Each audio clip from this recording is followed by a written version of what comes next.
네, 여러분 안녕하십니까.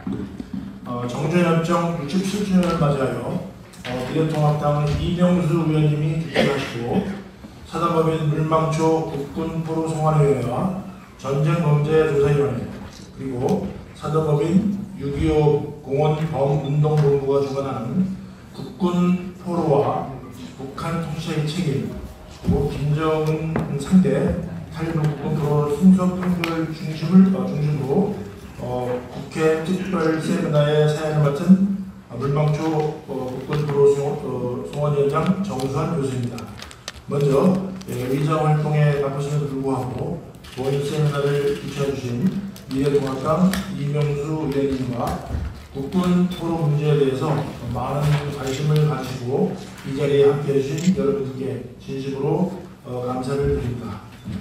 지금 계획된 시간이 약 10분 정도 경과됐는데요. 시간 관계상 발제와 토론을 할 분들을 소개해드리고 바로 세미나를 시작하겠습니다. 먼저 발제를 해주실 김현 변호사님이십니다. 김현 변호사님은 현재 법무법인 세창의 대표 변호사로서 대한변협회장과 물망초 초대 국군포로 송환위원장을 역임하셨으며 국군포로 소송의 의미에 대해서 발제를 해주시겠습니다. 또 첫 번째 토론을 해주실 국중선 변호사님입니다. 국중선 변호사님은 현재 법무법인 JNC 대표 변호사로서 도서 출판 물망초 발행인을 맡고 계시며 대한변협 통일문제연구위원회 위원장을 역임하셨습니다. 탈북 국군포로 손해배상 판결의 의미를 국제법적 관점을 중심으로 토론해 주시겠습니다. 두 번째 토론을 해주실 분은 엄태섭 변호사입니다. 엄태섭 변호사님은 현재 법무법인 킴스 구성원 변호사로서 사단법인 물망초 국군포로 송환위원회 위원을 맡고 계십니다. 국군포로 소송 판결에 대한 판결 이유에 대한 검토를 주제로 토론해 주시겠습니다. 참고로 발제를 해주실 김현 변호사님과 토론해 주실 국충성 엄태섭 변호사님은 모두 국군포로 두 분의 김정은과 북한을 상대로 한 손해배상 청구 소송에 법률 대리인으로 참여하셔서 지난 7월 7일 승소를 이끌어냈던 변호사님들입니다.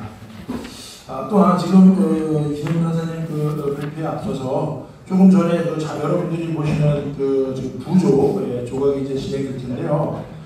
참고로 말씀드리면 여기 지금 모델 한 분이신 폼페이오 국무장관의 부친께서는 18살의 나이로 해군 일병으로 6.25 전쟁에 참전하셨고 지난 5월 7일 타계하셨습니다. 그리고 또한 펜스 미 부통령의 아버지는 육군 소위로 6.25 전쟁에 참전하여 경기도 연천 지역에서 무공을 세웠고 30년 전에 돌아가셨습니다. 근데 그분께서는 생전에 늘 전장에서 돌아오지 못한 용사들이 영웅이다라고 말씀하셨다고 합니다. 이는 풍주한 등한의 위기 속에서 조국과 자유민주주의를 수호하기 위해 참전하여 전투 중에 불가피한 상황에서 공산군에게 포로로 잡혀 정전 67주년을 맞이하는 오늘까지 돌아오지 못하고 있는 북한 내 생존 국군포로의 성환을 위해 그 어떤 노력도 하고 있지 않은 우리 정부와 그리고 또 우리 탈북해서 살아오신 우리 살아있는 증인 이 국군포로 어르신들에 대한 어르신들을 보시는 그런 모습을 볼 때 참 많은 것을 생각하게 하는 그런 부분이라고 하지 않을 수 없습니다. 자, 그러면 지금부터 우리 김현 변호사님의 발제를 들으시겠습니다. 예, 안녕하십니까. 김현입니다. 용감하게 탈북해서 대한민국에 돌아온 국군포로는 조창호 중위를 시작으로 해서 총 80분이고 현재 22분이 생존해 계십니다. 물망초는 가족들의 애끓는 염원을 풀어주고 민족의 아픔을 치유하기 위해서 미국 로스앤젤레스에서는 2004년부터 정영공 박사가 국군포로 송환위원회를 설립해서 노력을 하고 있었습니다. 그런데 정 박사가 노령으로 활동이 힘들어져서 물망초는 국군포로 신고센터의 상부 조직으로 미국 국군포로 송환위원회를 인수하기로 했습니다. 이에 따라 2013년 9월 물망초 국군포로 송환위원회가 대한민국에서 새롭게 출범했습니다. 2016년 국군포로 송환위원회는 6.25 전쟁 종전 후에도 송환되지 않은 상태에서 노동력 착취를 당한 국군포로 두 분에게 행해진 불법행위 소송을 북한과 김정을 상대로 제기하기로 결정했습니다. 50년 가까이 북한에서 벗어난 국군포로들의 명예를 회복하고 북한과 김일성, 김정일, 김정은으로 이어지는 독재자들의 불법행위를 역사에 기록하기 위해서였습니다. 원고 한어르신과 노어르신은 2016년 서울중앙지법에 조선민주주의인민공화국과 김정은을 필요로 하는 소장을 제출했습니다. 소장의 내용은 1993년에 원고 한어르신과 노어르신이 북한군이 포로가 된 이후에 정전 후에도 대한민국으로 송환되지 않았다. 이들은 대무선 본설에 배석되어 북한 사회로 복귀하기 전까지 33개월간 북한에 의해 강제 억류되어 무장병력들의 감시를 받으며 노동에 종사했다. 이 같은 강제노동은 노예제를 금지하는 국제간섭법과 국제노동기구 협약에 위반된다. 또한 우리 민법 불법행위에 해당된다. 원고들의 피해는 재산적 손해는 6,900만 원, 그리고 정신적 고통이 있는데 일부 청구로서 각 1,100만 원의 재산적 손해와 정신적 손해 1,000만 원을 청구한다. 그래서 7차례 재판기일이 열렸습니다. 2017년 국정원은 김정은의 주소가 평양시 중구역 청광동 조선노동당 중앙위원회다라고 법원의 시실조에 표시했습니다. 2019년 3월 김도현 재판장은 피고에 대한 총대를 힘드니 적절한 방법을 제시해달라 하고 원고에게 요청했습니다. 그래서 원고 측은 북한이 현실적으로 대한민국의 상호간에 미치지 않는 미수복식이기 때문에 공시 송달을 해줄 것을 요청했습니다. 재판장은 이 요청을 받아들여 소장을 공시 송달하고 최초의 변론 기일을 지정했습니다. 4차례나 비공개 준비 기일을 연 것은 변론 기일을 본격적으로 열기 전에 여러 법률 쟁점을 충분히 정리하기 위함이었습니다. 북한을 상대로 한 유례없는 손해배상 청구 사건이었고 국민적 관심도 컸기 때문에 재판부로서도 꼼꼼히 따져볼 쟁점이 많았습니다. 최초의 공개 변론 기일이 2020년 1월 21일에 열렸습니다. 그 후 김영하 판사로 재판부가 변경되어 2차례 수락 변론 기일을 거쳐 7월 7일 선고 기일이 잡혔습니다. 2020년 4월 원고들은 재산 손해를 철회하고 정신적 손해인 위자료만 청구하기로 했습니다. 원고 1인당 6억 원의 위자료를 청구하기로 한 겁니다. 당초에는 김정일과 북한의 책임만 청구하다가 근본적 범죄자인 김일성의 책임을 묻지 않는 것은 불합리하다고 생각해서 김일성의 불법행위 책임에 대한 손자 김정은의 상속분도 아울러 청구하기로 했습니다. 김일성은 1948년 조선민주주의인민공화국이 설립되면서 내각 수상에 선출된 이후 내정 외교 국방을 독차지하는 독재 권력을 행사했습니다. 그래서 김일성은 위자료 6억 중에 47년 세월 중에 40년간 약 5억 1천만 원의 책임을 집니다. 그리고 김일성이 사망했기 때문에 김정일이 손해배상 청구를 상소하게 됐습니다. 또한 김정일은 1994년부터 2011년까지 북한의 실질적인 지배자였습니다. 그래서 위자료 6억 원 중 7년분에 대해서 동고들에게 책임을 집니다. 김정일 역시 사망했기 때문에 김정은은 이 손해배상 청구를 상속하게 되었습니다. 원고 측은 그동안 상당히 많은 방대한 증거제를 냈습니다. 또한 국제법상 북한이 손해배상 책임을 부담해야 한다는 주장을 뒷받침하기 위해서 학자들이 논문도 청구제로 제출했습니다. 불행히도 통일부 하나원 국정원 정보사령부는 원고들이 사실조회를 열심히 신청했으나 협조하지 않았습니다. 예컨대 정보사령부는 원고들이 국군포로 여부는 소관부서인 국방부가 판단할 사안이다. 원고들이 참전병이 조사 자료는 가지고 있지 않다 하고 아주 무상하게 표시했습니다. 소송 과정에서 주요 쟁점은 4가지였습니다. 우리 법원이 관할권이 있는지, 관할권이 있다면 원고들이 주소를 고려할 때 서울중앙지법이 토지 권한이 있는지, 반국가단체인 피고 북한이 소송 당사자가 될 수 있는지, 김정은이 어떤 사유로 원고들에게 손해배상을 지게 되는지 네 가지였습니다. 가장 중요한 것은 역시 북한이 실체가 있는 비법인 사태입니다.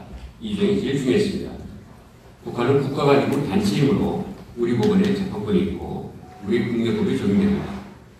북한은 고유 목적을 가지고 의사결정 기관과 대표제를 가지고 있고 이를 규율하는 헌법을 가지고 있습니다. 그동안 북한이 당선 능력을 인정한 사례가 매우 많았습니다. 김동식 목사 사건입니다. 김 목사는 1990년부터 면변에서 탈북자들을 돕는 일을 하다가 2000년 납치되어서 2002년 평양에서 숨졌습니다. 김 목사의 가족이 북한을 상대로 제기한 6년에 걸친 소송에서 2015년 미국 워싱턴 DC 법원은 북한이 김 목사를 고문해서 사망케 했다는 이유로 4천억 원의 손해배상 판결을 선고했습니다. 두 번째는 오토 원규 사건입니다. 2018년 12월 미국 워싱턴 지법은 북한 선전물을 훔쳤다는 이유로 북한에 억류됐다가 귀국 직후 사망한 오토 원규의 부모 신디와 프레드 씨가 북한을 상대로 제기한 소송에서 약 6천억 원의 배상 판결을 선고했습니다. 세 번째는 푸에블로 사건입니다. 역시 미국 워싱턴 DC 법원은 1968년 북한에 억류되어 344일 억류됐던 미국 승무원과 가족들에 대해서 벌써 판결을 내린다고 선고했습니다. 네 번째는 와이즈 어네스토 벌써 판결입니다. 미국 연방법원은 2019년 북한 선박을 운반하다가 공된 선박으로서 경매로 매각된 선박을 몰수했습니다. 이 매각 대금은 원비어 부모와 김동식 목사 유족에게 분배될 예정입니다. 다섯 번째, 일본에서도 북한이 지상낙원이라고 제일교포들에게 북한에 건너갔다가 탈북한 5명이 북한에서 일본에서 소송을 제기하고 있습니다. 교류 사례도 많습니다. 이만큼 북한과 대한민국이 교류가 많이 했다는 것은 이만큼 북한이 실체를 가진다는 거죠. 남북 정상회담을 여러 번 했고 스포츠를 했고 헌법재판소도 통합진보당이 목적이 민주적 기본 질서에 위반되는 이유로 해석 결정을 했습니다.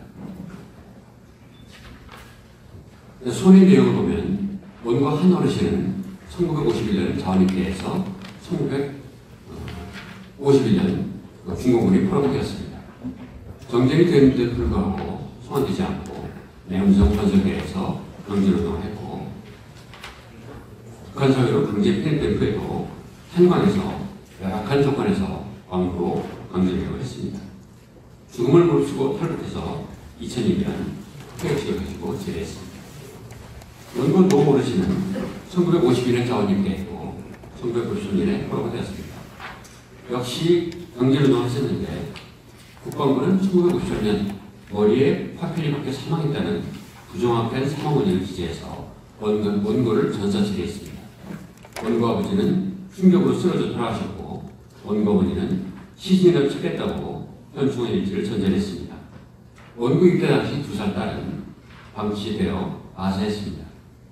국가보훈처에 국가유동자 등록 신청을 했으나 부상되는 것을 입증할 증거가 없다는 이유로 폭력시 거부당했습니다. 이 모든 행위들은 군사 정전협정 위반입니다. 그리고 제네바 협약 위반입니다. 포로에 대해서 인도적으로 대우해야 됩니다. 포로를 강제노동해서는 안 됩니다. 강제노역을 금지하는 국제법규 및 국내법 위반입니다.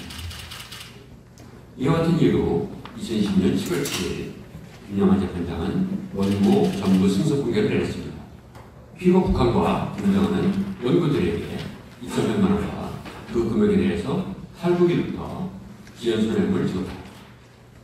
그 이유는 다음과 같습니다. 원고들은 민법상 비법인 사단인 피고 북한의 대표자인 김일성과 김정일이 불법행위로 육체적, 정신적 고통을 겪었다. 법인은 대표자가 직무에 관해서 해안에 관한 손해를 배상할 책임이 있다. 따라서 북한은 대표자인 김일성과 김정일이 직무로 인해 원고들에게 과한 손해를 배상할 책임이 있다. 피고 김정은은 김일성과 김정일이 상속인으로서 원고들에게 손해배상 책임을 부담한다. 불법 행위가 이루어진 기간을 고려하면 원고의 피해는 적어도 6억 원은 된다.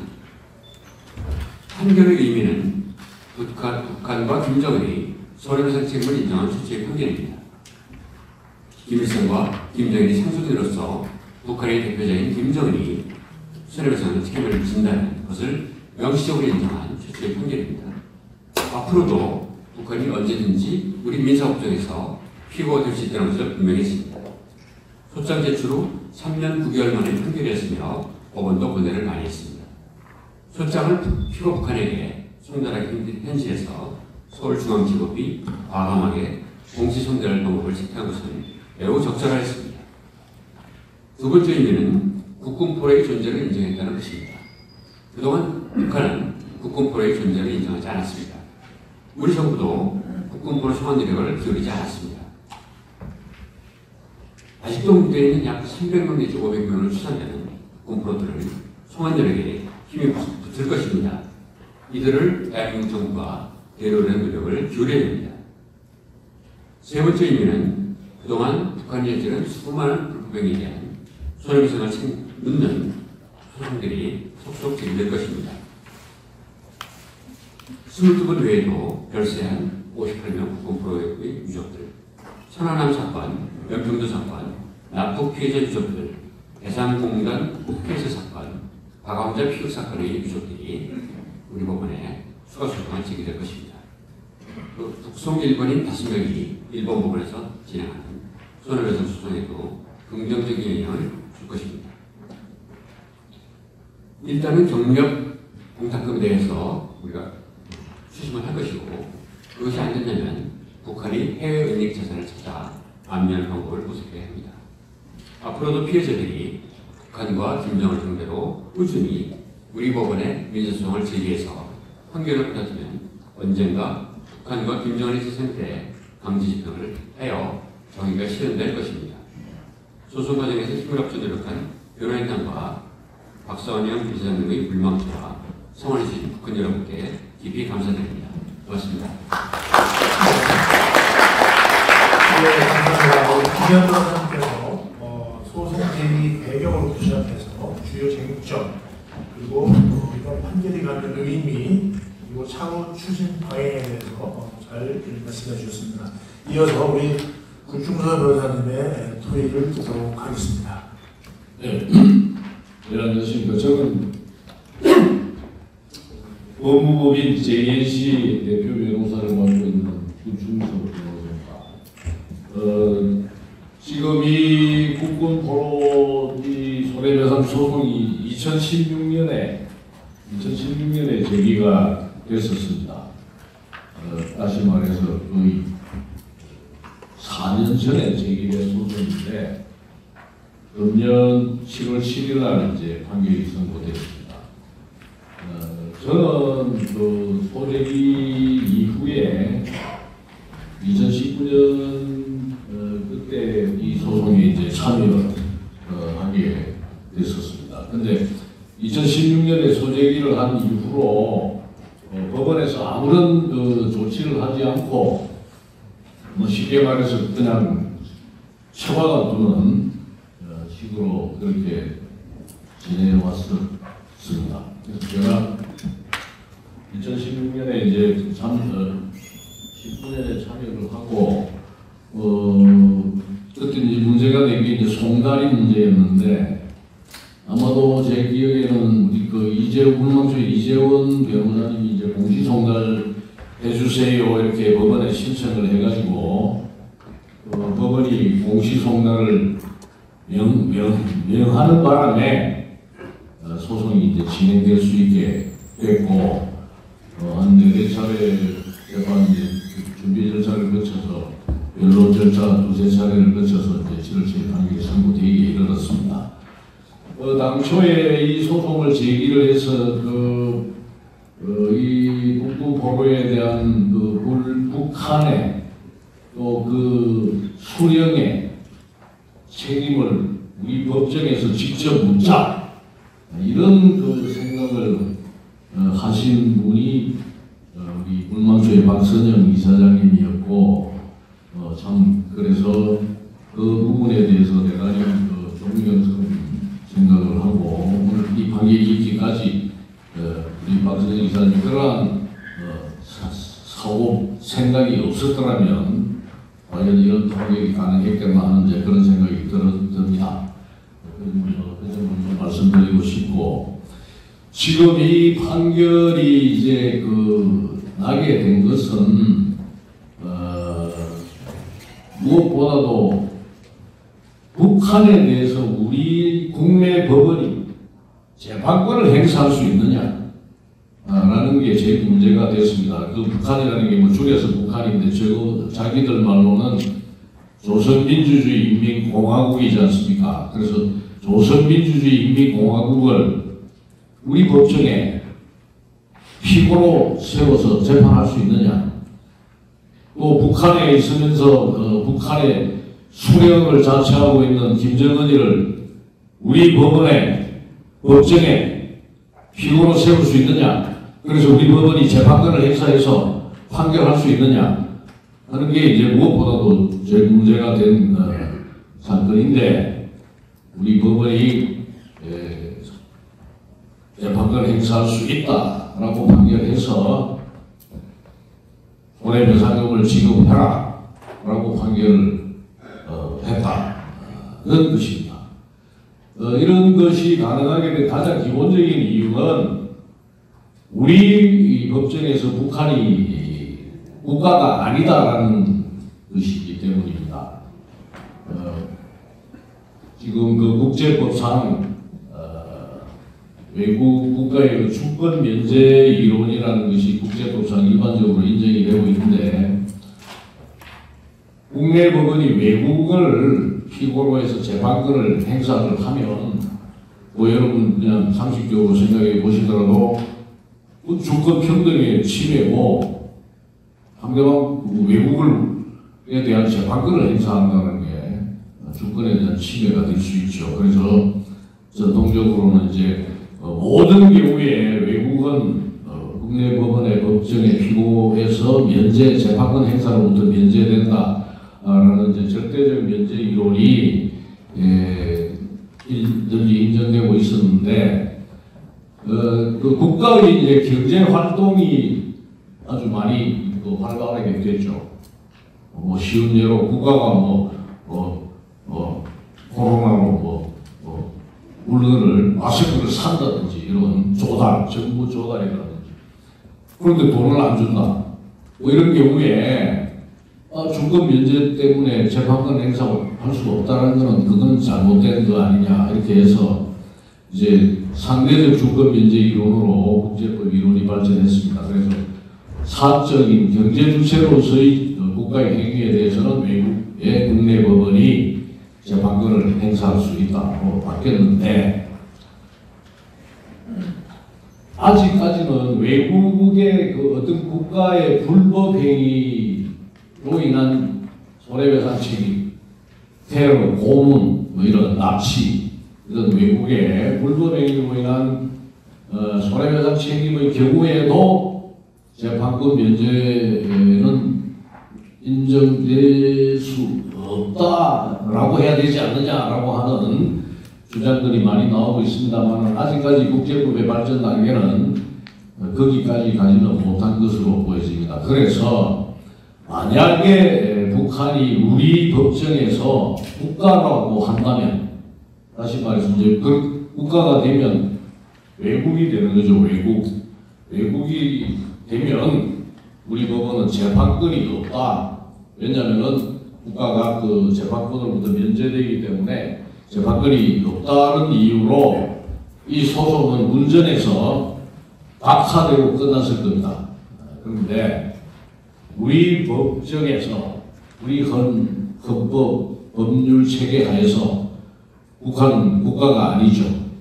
북한은 국가가 아니고 우리 헌법의 역토조항이라든지 북한은 우리가 회복해야 될 신치고 이수목 지구인데 북한 공산당이 인민군이 강제로 그 지역을 점령하고 있는 그런 상태에 있는 것일 뿐이지 국가가 아니다라는 겁니다. 그래서 그것을 이 판결에서 직접적으로 민사 판결에서 직접적으로 선언해 준 그런 의미가 있는 겁니다. 기존의 그 대법원이라든지 헌법재판소에서는 이제 국가보안법하고 관련해서 북한이 국가가 아니다라는 걸 명백히 판시를 해왔습니다.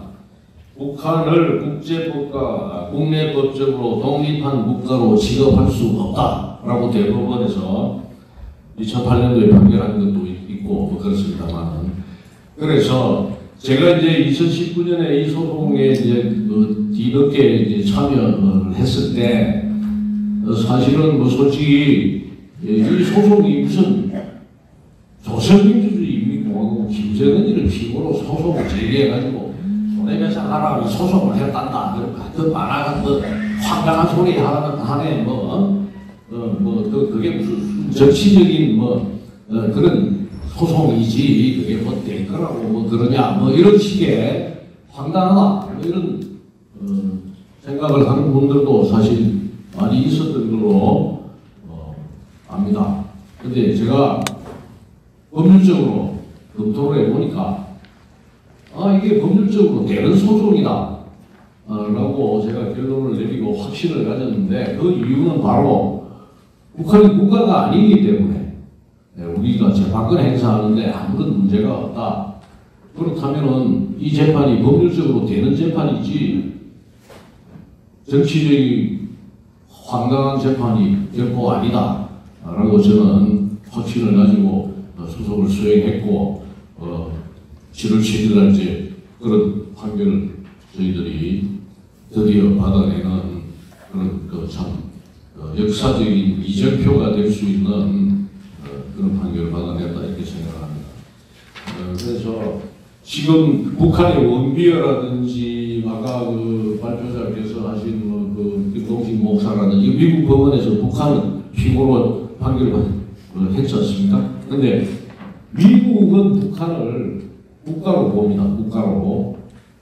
미국이 북한이 미수복지국 단체다 이렇게 할 수는 없는 이야기니까 국가로 보는데, 그러면은 그 주권 면제 걸릴 텐데 미국은 어떻게 재판권을 행사해서 판결을 하고 했느냐 이런 의문이 들죠. 근데 그것은 미국의 그 국내법을 만들었습니다. 외국 주권 면제법이다 해가지고 Foreign Sovereign Immunity Act of 1976, 그러니까 1976년에 외국 주권 면제법이라고 하는 미국 국내법을 만들어 가지고 외국이라 하더라도 이런 경우는 미국 법원이 재판권 행사할 수 있어 라고 규정을 하고 그 국내법에 따라서 재판권을 행사하고 이렇게 해온 겁니다.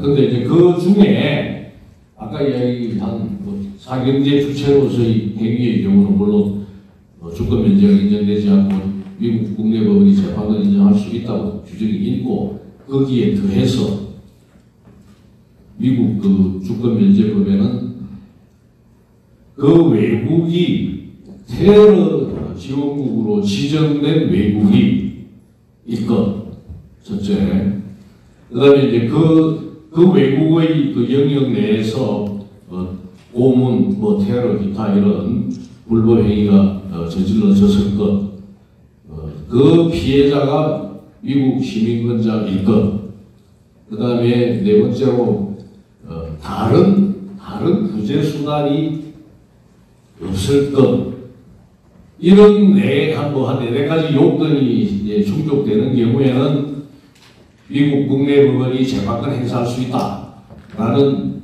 그 규정이 있었습니다. 그래서 그 원비어 사건이 났을 당시는 미국이 북한을 테러 지역으로 지정했다. 그걸 해제를 해서 그 당시에는 테러 지역국이 아니었습니다. 그래서 원비어 부모가 유태인인데 원비어 아버지는 또 그 금융가에서 활동하는 금융인이고, 그래서 이분들이 상당히 이제 그 법률적인 아마 변호사 조언을 받았을 걸로 저는 추측합니다만은 그 법의 요건에 맞게 하기 위해서 미 국무부에 한 1년 정도 이렇게 로비를 해서 북한을 테러 지역국으로 지정을 받았습니다. 그래서 그 법의 첫 번째 요건이 충족될 수 있게 지정을 받고 나머지는 뭐 북한의 영역 내에서 원비를 고문해가지고 때려 죽이고 했고 그 피해자 원비가 미국 시민이고 뭐 북한을 상대로 뭐 달리 뭐 구제할 방법이 없고 해서 미국 법원에 소재기를 이제 한 겁니다.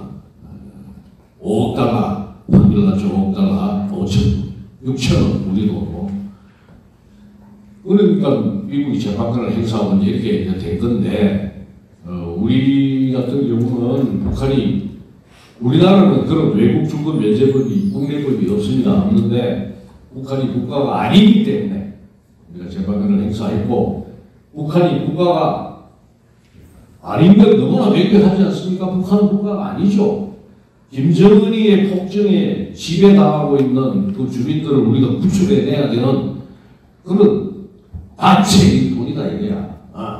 그래서 저희들이 그 준비 서면에서도 그렇게 그 북한의 성격이 뭐냐고 재판장이 이제 물었어요. 그래서 저희들이 저희 변호인단에서 이제 그 설명에서 주장한 것이 뭐냐면은 사실상의 지방 정부와 유사한 그런 단체다. 그래서 비법인 사단일 뿐이다. 라고 했고, 이제 언젠가 우리가 자유통일을 해서 우리 영토에 들어와야 되는 그런 단체일 뿐이다라는 그런 판결을 했다는데, 그래서 저는 대풀이 강조하고 싶습니다. 시간 관계로 뭐 자료에 자세한 이야기는 없었습니다만, 다음에 수령 김정은이에 대해서 책임을 묻는 근거가 뭐냐 이렇게 했습니다. 그래서 699 포로를 지금 안 돌려준 거는 6.25 정전협정 이후에 억류하고 안 돌려준 거니까 53년도면 김일성이가 한 짓인데 김정은이한테 책임을 묻느냐 그게 근거가 뭐냐라고 했는데 그래서 저희 대리인들이 주장하기를 김일성이의 불법행위 책임이 김정일에게 상속되고 김정일이가 또 불법행위를 했는데 그것이 김정은이에게 상속되고 뭐 이렇게 그 상속 지분이 또 어떻다 이렇게 했는데 지금 이 사건에서 원고가 된 두 분들은 2000년, 2001년에 북한에서 탈북 귀환을 하셨기 때문에 그 당시 김정일이 때입니다. 김정일이 때고 그래서 김정은이 때는 이분들이 우리 대한민국에 계실 때이기 때문에 뭐 그런 식으로 상속을 해서 상속 지분 이렇게 했는데 저는 그 부분은 좀 아쉽습니다. 그래서 앞으로 또 이 소송을 이제 이런 소송을 할 거로 보는데 하게 되면 저는 그런 상속 지분 뭐 21분의 몇, 뭐 15분의 몇 이게 아니고 김일성이 불법행위 책임은 100% 김정일이가 상속한 것이다. 수령의 지위에서 저지른 불법행위 그로 인한 배상 책임이 생겼는데 지 후계자로 김정일이를 해서 상속을 시켰다면 전부 다 상속했고 단독 상속했다고 봐야지. 뭐 그 옆에 있는 뭐 형제 자매 뭐 엄마 그거 무슨 아니잖아요 그게. 그런데 또 그 김정일이가 또 죽었어. 그러면은 그 책임 손해배상 책임 채무를 수령이 돼서 다 지가 다 승계한 김정은이가 단독으로 상속해서 100% 책임져야 된다고 하는 것이 오히려 그 사실에 맞다고 저는 보고 추후에 재판한 소송을 제기하는 일이 있으면 저는 그런 이론을 구성해서 한번 법원의 판단을 받아보려고 그런 생각을 합니다. 그리고 이 수령에 대한 민사 책임도 이 국가의 그 원수가 외국의 재판권에 복종하는 거 면제됩니다.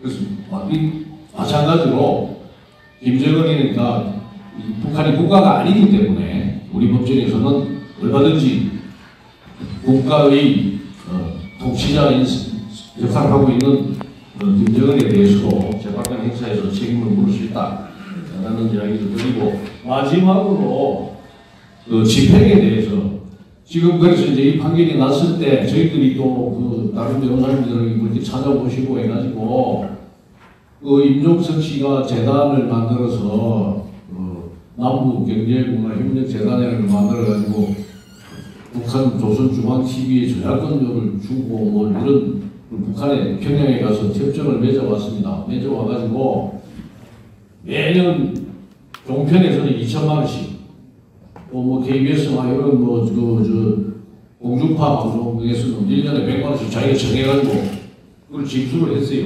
그래가지고 2008년까지 북한에 보내다가 박광자씨 사건 때문에 이제 대북 송금이 중단되니까 매년 모아가지고 매년 법원에 공탁을 지금까지 해오고 있습니다. 그 다음에 공탁이 시효가 10년이고 10년 동안 안 찾아가면 국고로 기소되기 때문에 10년 되기 한두 달 전에 그 공탁을 회수해가지고 다시 공탁을 하는 식으로 아주 충실하게 지금 이제 북한에 돈 주려고 공탁을 해놓고 있는데, 그래서 2008년도, 2009년도, 2010년도 지금 10년이 됐기 때문에 그 부분은 지금 회수해가지고 다시 새로 공탁을 하고 있는 상황이라서 집행할 재산이 있다 하는 것은 분명한데, 그래서 제가 이 판결 이후에 집행을 해서 우리 국군포로 어르신들한테 딱 현금으로 여기 있습니다. 이게 김정은이한테 갈 돈인데 우리가 찾아왔습니다라고 이제 드리려고 하는데, 지금 그 절차를 밟고 있습니다. 밟고 있는데 이거는 뭐 법률적 기술적인 이야기인데, 이게 특정하기가 조금 어려운 점이 있습니다.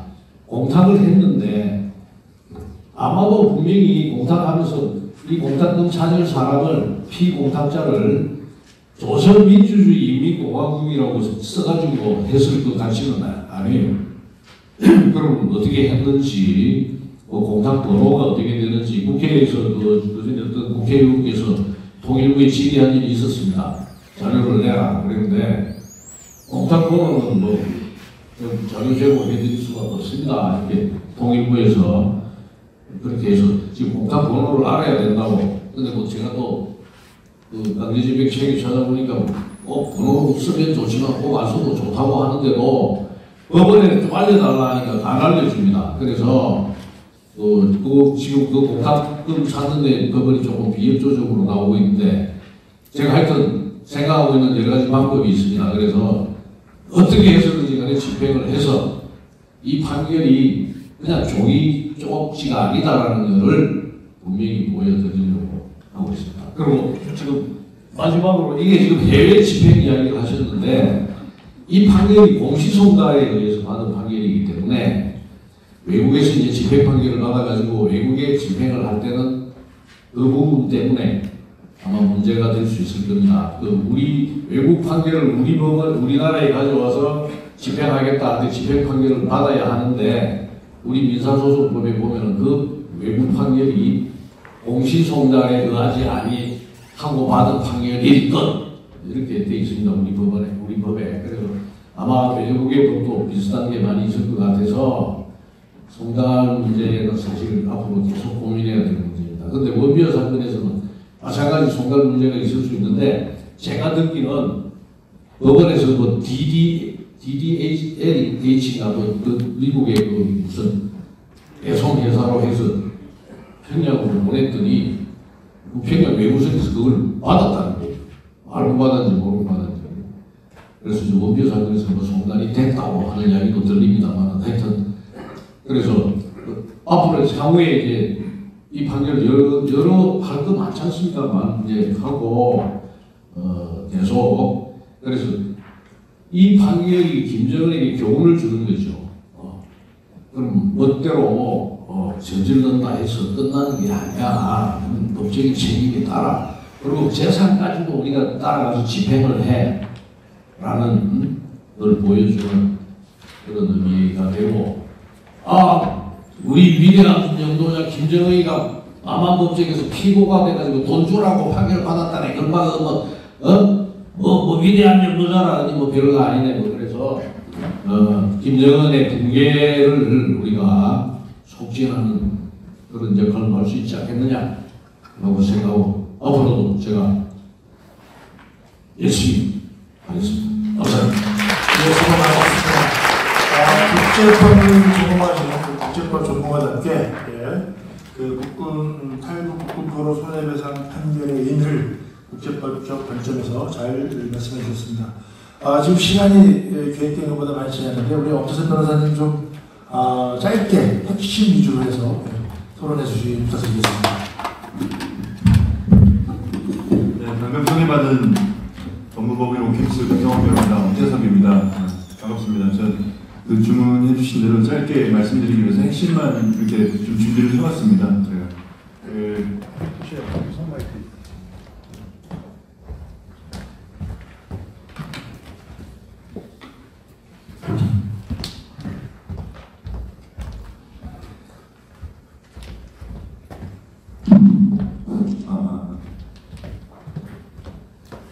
제가 잠깐 좀 남겨서 일어서서 좀 하겠습니다. 앞에 나와가지고.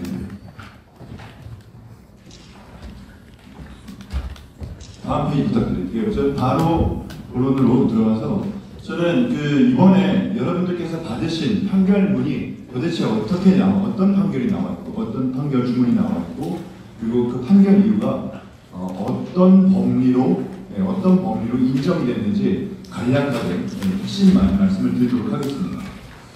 판결 주문의 내용은 보시는 바와 같습니다. 여러분들이 각 가정에서 받아보신 판결문의 첫 페이지에 나와 있는 내용입니다.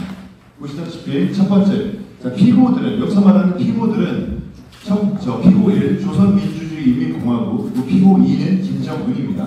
그 피고들은 공동하여 원고들에게, 여기서 원고들은 이번 소송에 참여하신 한 어르신과 노 어르신 두 분을 말씀을 하고요. 각 2,100만 원이 이 각 돈에 대해서 원고 한 어르신에 대해서는 2001년 11월 3일부터 그리고 원고 노 어르신에 대해서는 2000년 6월 18일부터 이 날짜가 각각 어르신들께서 북한에서 탈북해서 저희 대한민국으로 돌아오신 날짜입니다. 그 날짜가 이 피고들, 즉 북한의 불법행위가 종료된 시점이기 때문에 그 시점부터 각 2019년 5월 23일까지는 연 5%, 여기서 말하는 2019년 5월 23일은 작년이죠. 작년에 재판 과정에서 2016년부터 19년 5월까지 쭉 송달, 우리가 불법행위, 너네들의 불법행위에 대해서 손해를 배상하라라고 쓰여져 있는 그 소장이 북한한테 전달된 시점, 즉 공시 송달된 그 시점입니다. 2019년 5월 23일까지는 소축법상 연 5%, 그리고 그 다음 날부터 다 갚는 날까지, 그러니까 이 두 분 원고분들께서 실제로 2,100만 원을 수령하시는 그 날까지는 연 12%의 이자를 더해서 지급하라라는 내용의 판결 주문 내용이고요. 두 번째, 소송 비용은 피고들이 부담한다. 여기서 이제 우리 원고분들께서는 소송 비용, 즉 법원에 납부한 인지세라든가 손달료라든가 변호사 비용이라든가 이런 각종 비용들도 지급을 하셨는데 그 부분도 마찬가지 지급을 하라. 그리고 가집행할 수 있다라는 내용으로 판결 주문이 나왔습니다. 지금은 이제 가집행이 필요 없죠. 완전히 판결 확정이 됐기 때문에. 원래 1심에서 2심, 만약에 이 1심 판결에 대해서 북한이 항소를 했다고 한다면 판결이 확정이 안 되겠죠. 판결이 확정이 안 된 상태에서는 우리가 직접 확정이 되지 않은 판결문을 갖고 원래는 집행할 수는 없지만 가집행 명령은 확정이 되지 않은 판결의 경우에도 2심, 3심 계속해서 길어지면 원고들의 피해가 계속 늘어나기 때문에 미리 집행할 수 있게끔 이렇게 선고를 해준 것입니다. 다음. 자, 판결의 주된 내용 중에, 판결 이후의 주된 내용입니다. 판결 이후. 원고들은 민법상 비범인 사단인 피고 북한의 대표자 김일성, 김정일의 불법행위로 고통을 입은 바, 북한에 대해서는 비범인 사단에 준용되는 민법 35조 1항, 그리고 김정은에 대해서는 김일성, 김정일의 상속인으로서 각 위자료를 지급을 구한다. 그리고 위자료 전체 금액은 원고들이 주장하는 6억 원이 된다라는 부분을 판결 이후에다가 아주 간명하고 명시적으로 작성했습니다. 자, 그렇다고 한다면, 자, 큰 틀에서는 김일성과 김정일의 불법행위가 원인의 주된 이유인 것이고요. 그런 불법행위로 인해서 발생된 위자료를 북한의 자연인이 아니죠. 판단하게 달려있는 것이 아닙니다. 어떤 법인이죠. 하나의 비법인 사단으로서 그 단체에게 책임을 물으려면 민법 35조 1항의 법리가 반드시 필요하고요. 그리고 김정은은 여러분들께서 북한에서 고생을 하실 때 태어나지도 않았던 인물입니다. 그런데 그 태어나지도 않았던 인물에게 책임을 물리기 위해서는 바로 우리 민법상 상속 법리가 필요했던 것입니다. 다음. 자, 그래서 첫 번째 북한의 조선민주주의인민공화국의 책임 근거는 우리 민법상 35조의 법인의 불법행위 능력이라고 했어요. 법인은 대표자가 그 직무에 관해서 타인에게 가한 손해를 배상할 책임이 있다. 그리고 그 대표자는 그로 인해서 본인의 책임을 면하지 못한다라고 되어 있습니다. 여기서 법인은요, 바로 북한을 의미하죠. 북한 이사기타 대표자. 여기서 대표자는 누구겠습니까? 김일성, 김정일이겠죠. 김일성, 김정일이 그 직무에 관한, 여기서 말하는 직무는 조선민주주의인민공화국 사회주의 헌법을 의미합니다. 그 사회주의 헌법상 그들의 직무에 관해서 타인에게, 여기서 타인이 바로 여러분들이시죠. 원고들입니다. 여기서 말하는 타인은 조선민주주의인민공화국에 속해 있는 그 조직원이 아닌 대한민국 국민입니다. 여러분들은 43으로 불리면서 마치 그 조직의 일원으로 그 당시에 불렸지만 우리 법원은 여러분들은 조선민주주의인민공화국의 조직 내에 있는 그 일원이 아니라 대한민국 국민이라는 점이죠. 다른 사람이라는 겁니다. 타인에게 가한 손해, 여러분들께서 47년 동안 받으신 그 정신적 손해, 그 손해를 배상할 책임이 있다라는 이 민법상 조문을 통해서 바로 북한 정권에게 책임을 물을 수 있었던 것입니다. 다음. 네, 그래서 방금 전 말씀드렸던 그 내용입니다. 대표 기관의 행위, 여기서 말하는 대표는 김일성과 김정일이겠죠. 그리고 직무에 관한 행위, 북한의 사회주의 헌법을 의미합니다. 그리고 타인에 대한, 타인은 북한의 일원이 아닌 대한민국 국민인 여러분들 의미하고요. 여러분들께서 받으신 손해, 47년 동안 받은 정신적 손해, 그리고 육체적 손해, 재산적 손해, 이 모든 것들을 의미합니다. 이 요건들이 완전히 갖춰졌기 때문에 바로 피고일 북한 조선민주주의인민공화국에 대해서 우리가 민법상 손해배상 책임을 물을 수 있었던 겁니다. 다음. 자, 두 번째는 이제 김정은의 책임입니다. 김정은은 아까 앞서 말씀드렸던 것처럼 상속 법리로 우리가 손해배상 책임을 물을 수 있었던 것이고요. 우리 민법상 1005조 그리고 1009조에 각각 근거들이 나와 있습니다. 여기서 상속인은 김정은입니다. 상속인은 상속이 개시된 때로부터 피상속인의 재산에 관한 포괄적 권리 의무를 승계한다. 상속인은 김정은이고요. 상속이 개시된 때는 김일성과 김정일이 사망한 때입니다. 사망했을 때 상속이 개시됩니다. 사망한 때로부터 피상속인, 즉 김일성과 김정일을 의미하죠. 그 사람들의 재산에 관한 포괄적 권리 의무를 승계한다. 여기서 말하는 재산에 관한 포괄적 권리 의무는 김일성과 김정일이 지은 불법행위에 따른 여러분들에 대한 손해배상 책임도 전부 다 김정은이가 승계를 한다라는 의미입니다. 포괄적으로 채무도 전부 다 승계한다라는 의미입니다. 안타까운 것은 이 바로 두 번째 법정 상속분 때문이죠. 앞서 그 구충서 변호사님께서 말씀하셨던 것처럼 당연히 통치자로서 상속은 김일성과 김정일 모두의 그들의 여러분들에 대한 손해배상 책임 전부를 승계받아야 함이 마땅하나 우리 민법은 배우자와 자식의 숫자를 준분해서 동순위의 상속인이 수인일 때에는 그 상속분은 준분으로 한다라는 이 조문이 있기 때문에 안타깝게도 김일성의 자식 5과 배우자 1명 그리고 김정일의 자식 6과 배우자 1명 그들에게 균분해서 물론 배우자는 1.5죠. 균분해서 상속이 된 겁니다. 그렇기 때문에 김정은에게까지 내려왔을 때는 13분의 2 그리고 거기다 곱하기 15분의 2라는 안타까운 비율의 숫자가 상속분으로 정해진 것입니다. 이 두 개 조문이 김정은의 책임을 물을 수 있는 그 근거 조문이 되었고요. 만약에 앞으로 다른 유사한 재판이 이어지게 된다면은 그 법리를 어떻게 하면 깰 수 있을까를 고민을 하겠습니다만은 일단 이번 판결에서는 이와 같은 내용들이 주된 근거가 되었습니다. 다음. 그래서 결과적으로는 김일성의 자식 5 그리고 배우자의 경우에는 자식들은 모두 1대1의 비율로 상속이 됩니다. 근데 배우자는 1.5의 비율입니다. 그렇기 때문에 자식 5, 1, 5명 더하기 1.5 그래서 6.5분의 1 곱하기 2 하면은 13분의 2가 나오는 것이죠. 그리고 그 김정일이 상속받은 것을 김정은은 김정일의 자식 6 그리고 배우자 1 해서 총 7.5분의 1 이걸 곱하기 2 하면 15분의 2가 되는 거죠. 그렇기 때문에 최종적으로 김정일이 상속받은 그 김일성과 김정일의 손해배상 채무에 대한 상속 지분이 바로 15분의 2가 된다는 말씀입니다. 다음. 그리고 이제 불법행위의 구체적인 내용들이 있는데요. 이거는 뭐 앞서 저 변호사님께서 충분히 말씀을 주셨기 때문에 참고만 해주시면 될 것 같습니다. 다음. 네. 앞서 말씀드렸던 내용에 대한 구체적인 내용입니다. 여러분들께서 결국 김일성과 김정일의 47년간의 불법행위는 이와 같은 근거에 의해서 위반이다라는 말씀을 드리는 겁니다. 이 제네바 협약 같은 경우에는 정전 시에는 포로들을 모두 귀국으로 이제 송환을 시켜야 된다는 내용이고요. 다음. 그리고 국제노동기구 ILO에 따르면은 노예제를 금지하는 국제관습법이 있어서 여러분들께서 거기서 강제로 노역을 당하실 탄광에서 노역을 당하실 아무런 법적 근거가 없음에도 불구하고 김일성과 김정일은 그와 같이 국제법규를 위반해서 불법행위를 자행했다는 그런 의미입니다.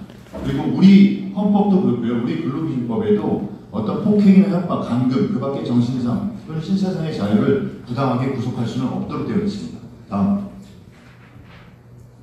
그리고 위자료금의 산정의 선고 사례도 마찬가지 김동식 목사 사건이라든가 오토 원비어 사건 그리고 그 신일 철쭉물을 상대로 진행했었던 그런 소송의 위자료 금액 등을 참고해서 최대한 높은 금액으로 제시를 했었고 그것이 바로 최종적으로 6억 원으로 인정이 된 것입니다. 다음. 여기까지 제가 순간부기 말씀을 드렸는데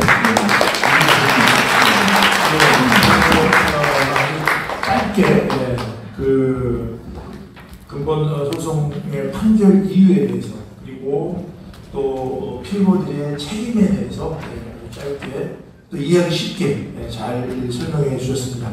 시간이 많이 지났는데 여러분들 질문 혹시 있으신 분 있으면 딱 한 분만 질문을 받도록 하겠습니다. 혹시 궁금한 점 있으면 손 들어주시면 제가 질문할 수 있는 기회를 드리도록 하겠습니다.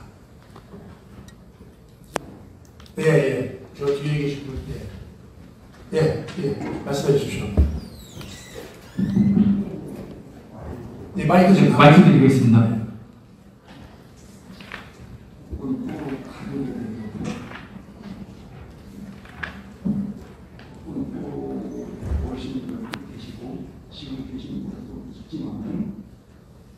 그 가족들에 대해서도 보호를 소환한다고 피해 대해서 그리고 가족에 대해서도 여기 국군포로 여기 통치자 책임을 볼 수가 있나요? 국군포로 가족에 대해서도 우리 통치자에 대한 책임을 묻듯이 책임을 물 수 있느냐고 질문하셨습니다. 당연히 할 수 있고요. 그 원비어 사건이나 김동식 목사 사건 보다 가족들이 소송을 해서 승소한 겁니다. 앞으로도 아마 이번에 소송을 제기하지 않으신 생존 국군포로 어르신들 그리고 이미 별세하신 58명 국군포로 어르신들의 유족들이 아마 후속 소송을 제기하실 것으로 예상하고 있습니다. 그러면 추후에 그 대행도 가능할까요? 추후에 국군포로 가족의 손해배상 경우도 물망죄를 하면서 대행도 가능할까요? 네, 아마 저희 물망초에서 아마 그것도 계속할 겁니다. 의뢰를 보면 포로 가족이 의뢰를 보면 가능하겠습니까? 네. 이해할 수 있는 가능성이 있겠습니까? 우리 이사님께서 하실 의지를 갖고 있는 걸로 알고 있습니다. 생전에 계신 어르신들 먼저 하고요. 그다음에 어르신들 다 끝나면 가족도 일단 1순위는 생전 생전에 계신 어르신들. 그러니까 그 후에 가족들도 네, 네. 그런 네, 그래. 맞습니다. 알았습니다. 예, 감사합니다. 감사합니다. 예, 오늘 그 정전 67주년을 맞이해서 우리 이명수 의원님께서 주최하시고 물방초 산업의 물방초 전쟁 범죄조사위원회 그리고 국군포로송환위원회 그리고 6.25 범국민운동본부에서 주관한 세미나가 진행됐습니다. 시간이 다소 지났는데요. 이번 세미나를 계기로 해서 현재 북한의 산하 20곳으로 수용되고 있는 300에서 500여 분의 우리 국군 포로 어르신들을 이제 시간이 많지 않습니다. 그래서 한 분이라도 하루도 빨리 우리 조국의 품으로 모시고 올 수 있도록 우리 물방초는 물론 우리 정부, 우리 모든 국민들이 함께 노력해야 될 것이라고 생각합니다. 또한 아울러서 우리 현재 살아계신 우리 자발적으로 자력으로 탈북해서 우리 자유대안의 품으로 돌아오신 우리 국군 포로 어르신들께서 남은 여생을 정말 편안하게 국가의 영웅으로서의 대접을 받으면서 지내실 수 있도록 우리 국민 모두가 함께 노력해야 될 것이라고 생각을 합니다. 이상으로 또 질문 시간이 좀 짧게 좀 해주시겠습니까? 죄송합니다. 다름이 아니고 한정 승인 문제는 없을까요? 그 부분으로 한정 승인 부분에 대해서는 또 북한 당국에서 자기 책임을 면하기 위해서 어떤 북한의 위법 체계하고 우리하고 다르지만 한정 승인 부분에 좀 여지가 없는지 제가 간단히 말씀드리면 그러니까 한정승인이라는 게 뭐냐면 우선 내가 상속받는 재산 그 범위 내에서만 그러니까 재산뿐만이 아니고 부채도 상속을 받는 거거든요. 그래서 내가 이제 상속받는 재산 범위 내에서만 부채도 상속받는 그 책임지는 걸로 하겠다 하고 법원에 신고하는 게 한정승인이란 말입니다. 그러니까 아버지 돌아가시는데 재산이 뭐 별로 없는데 부채는 많아. 그럼 재산 범위 내에서 다 가져가라. 그러면 나는 거기까지만 채무에 대해서 책임지겠다. 그런 이야기인데 김정은이가 뭐 그런 이야기 하는 가능성이 있다고 보십니까?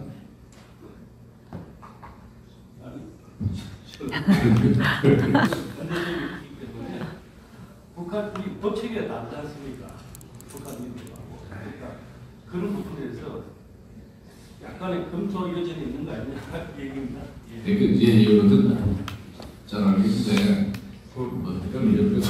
덧붙여 말씀드리면 그 부분은 이제 피고의 항변 사유이기 때문에 지금 이 사건에서는 전혀 검토되지 않았고요. 만약에 피고의 항변 사유로 그 부분을 상대방이 주장하게 되면 그때 저희가 반대를 펴도록 하겠습니다. 여러분들 감사합니다. 장시간 집중해서 들어주시고 더 궁금하신 분들이 있어 혹시 물방초로 연락을 주시면 더 성실하게 답변을 해드리겠습니다. 자, 이것으로 6.25 70주년 그리고 정전 67주년 기념 국회 특별 세미나를 마치도록 하겠습니다. 감사합니다.